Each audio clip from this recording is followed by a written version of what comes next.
Life পাৰ্টনাৰটো যদি perfect হয় নহয় তেতিয়াহ'লে গোটেই জীৱনটো যে মানে সহজ হৈ পৰে আৰু তাৰ লগতে সুখে দুখে তাৰ লগতেই মানে আৰু গোটেই জীৱনটো যিহেতু সেইকাৰণে লাইফ পাৰ্টনাৰ এনেকুৱা এজন বাচিব লাগে যাতে গোটেই জীৱনটো যাতে তাৰ লগত হাঁহি মুখে হাঁহি ধেমালিৰে সুখে দুখে যাতে তাৰেই লগত থাকোঁ যাতে তেনেকুৱা এটা লাইফ পাৰ্টনাৰ মানে চুজ কৰিব লাগে। যিয়ে নহওক বাৰু হেল্ল' এভৰিৱান, কি খবৰ আপোনালোকৰ? আশা কৰোঁ আপোনালোক সকলোৱে ভালে আছে। এইপিনে মই ৰাতিপুৱা উঠি লাগি গ'লোঁ কামত আৰু মই কি জানেনে, কেতিয়াবা সোনকালে সাৰ পাওঁ আৰু কেতিয়াবা আকৌ দেৰিকৈ সাৰ পাওঁ।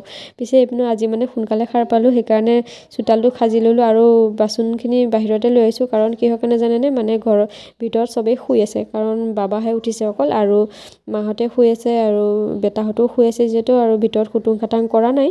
পিছে মই বাচনখিনি ধুই আহি পেলাই খালোঁ পানী এগিলাচ, আৰু পানী এগিলাচ যে মই আৰু এটা ভিডিঅ'ত কৈছিলোঁ যে পানী খাম বুলি ৰাতিপুৱা সেইটো বাৰু পালন কৰি আছোঁ, খাই আছোঁ সদায়।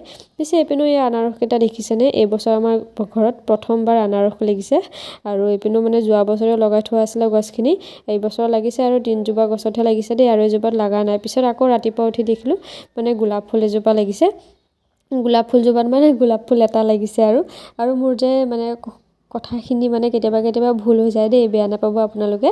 আৰু এইপিনেও মই ধুনীয়াকৈ আহিলোঁ বিছনা চাফা কৰিবলৈ কাৰণে, আৰু ভাত পানী বনোৱা হ'লে বাৰু সেইখিনি দেখুওৱা নহ'লে, আৰু কিয়েনো দেখাম সদায় ভাত পানী বনোৱাখিনিকে ন। পিছে এইপিনেও ধুনীয়াকৈ ভালকৈ মানে কাম চামখিনি কৰি ল'লোঁ আহি পেলাই। পিছে মোৰ ভিডিঅ' চাই যদি ভাল পায় মোৰ চেনেলটোক ফ'ল' কৰি যাব। আৰু এইপিনেও মানুহজনে চিলাই আছে, মানে কুৰ্তা এটা চিলাই আছে, ওচৰৰে বৌ এজনীয়ে কৈছিলে কুৰ্তা এটা চিলাই দিবলৈ কাৰণে।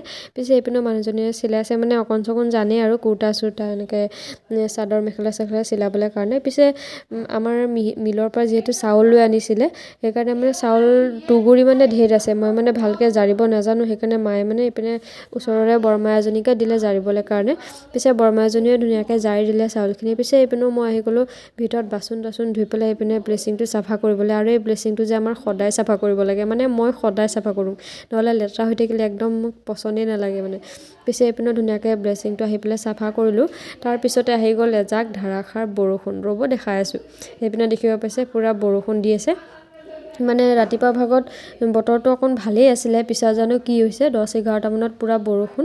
পিছে এইপিনেও আমি চবেই বহি আছোঁ, কাৰোবাৰ কাৰণে হ'ব পাৰে ৰোমেণ্টিক, কিন্তু মোৰ কাৰণে একেবাৰে ৰোমেণ্টিক নহয় বৰষুণটো, বহুত একদম খেচনি লাগে মানে কৈছোঁ নহয়, কাম চাম কৰিবলৈ একদম ভাল নালাগে বৰষুণৰ বতৰত। আৰু ভিতৰতো যিমানে চাফা কৰি নথওঁ বাহিৰৰ পৰা সেই বোকাখিনি ভিতৰত সোমাবই। যিয়ে নহওক বাৰু এইপিনেও ছাগলী পাত কাটিব দিলোঁ মানুহজনক, মানে ছাগলীকেইটা যিহেতু এই বৰষুণ দিলে যিহেতু ঘাঁহ চাহ খাব নোখোজে ন, সেইপিনে ধুনীয়াকৈ ছাগলী পাতখিনি কাটি দিলে, ময়ো নি পেলাই দিলোঁ ছাগলীখিনি খাবলৈ কাৰণে, আৰু নহ'লে বহুত বেবাই থাকে ছাগলীকেইটা জানেনে। বাৰু আজিলৈ আহিছোঁ, লগ পাম নেক্সট ভিডিঅ'ত, বাই।